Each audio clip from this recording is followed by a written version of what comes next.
Hello guys! Dumating na yung bago nating shaker, so sabay-sabay natin siyang buksan.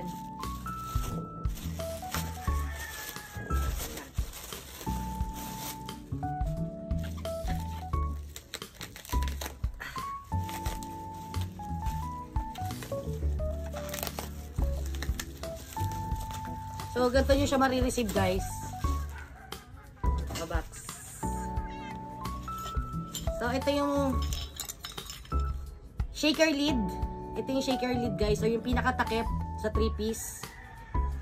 At ito naman yung built-in strainer. Ayan guys. Ito yung shaker natin. So, ang ganda.